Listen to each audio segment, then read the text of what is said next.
Year 11, Year 10, or whoever's doing their exam or looking to revise.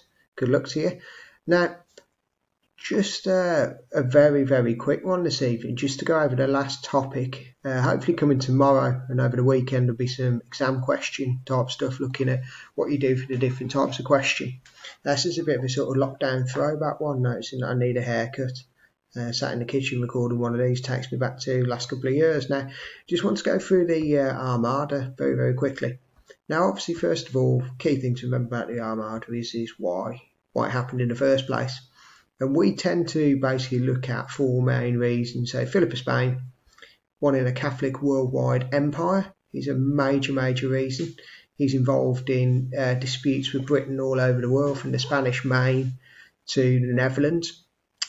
So he's a major driving force behind the Spanish Armada. Then you've got Mary Queen of Scots.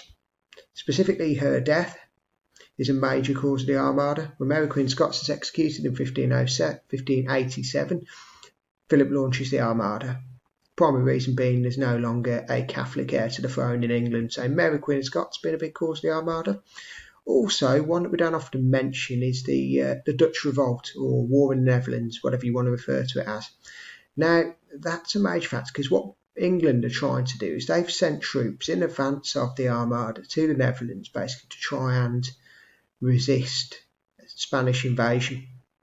Basically, the Netherlands are Dutch, but the Spanish are trying to take over the Netherlands because this area of the world's really, really strategically important, so they can, sail ships up there. And also, we know that Calais, which is just down there somewhere, is where they want to basically land the Armada fleet. So what we're doing is we already sent troops over there who are supporting the Netherlands. So technically, the British are already involved in the Netherlands.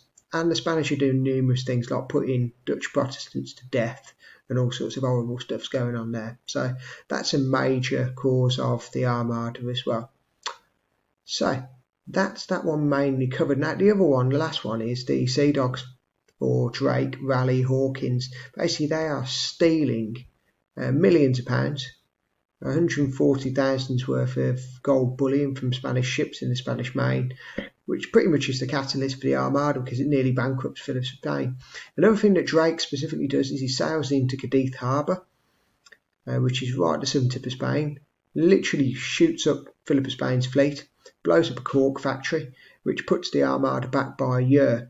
So Drake specifically, still hated in Spain, referred to as Al Drac, really unpopular figure there. So he's another major reason, him and the Sea Dogs, another major reason for the Spanish Armada taking place in 1588. Now, what actually happens with the Armada? Well, this map is always the way that we teach the process of the Armada happening. So Philip of Spain set sail in his crescent formation shape with over 130 ships. In the middle are supply ships. Quite interestingly, everyone needs to remember this, lots of priests on board. The reason being because obviously when they get to England, they're going to convert everybody successfully. Now they sail all the way up here just as they get off the coast of Plymouth.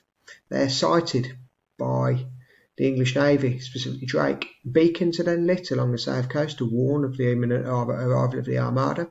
The English fleet then come out and track them down the English Channel, and they don't do an awful lot.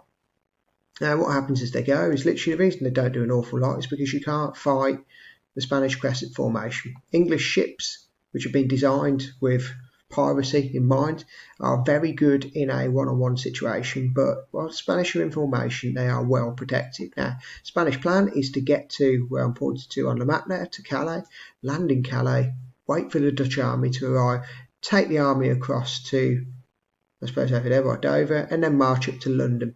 However, as we know, the English are helping the Dutch in the Netherlands, which means Duke Palmer never arrives. So the commander of the Armada, Duke Medina Sidonia, is sat in Calais for 2 weeks like a sitting duck, which then leads to the fireships.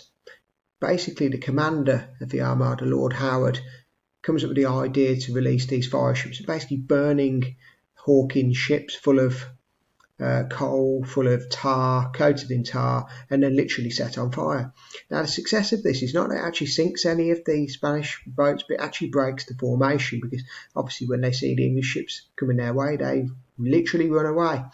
And as they run upwards, we basically enter into what's known as the Battle of Gravelines, or Gravelines, never know which way around to pronounce it, doesn't really matter as long as you spell it right. which is a battle in which the British push the Armada up this way, up towards the direction of Scotland, and basically sink quite a few of the Spanish vessels. Now, I feel say to Margaret, the key thing about this is the Spanish Armada is now going the wrong way. They are not going to get into Britain for a quick cup of tea and a resupply, so they're going very much the wrong way, heading around here past the coast of Scotland and Ireland. And as you can see on this map here, this is where the bulk of the ships are destroyed by a great gale or a storm.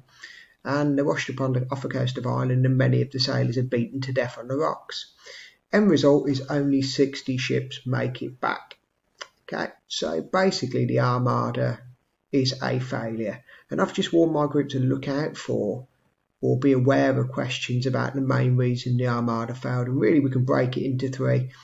Spanish terrible tactics. So Philip of Spain, Duke Medina Sidonia, Duke Parma, the various different mistakes.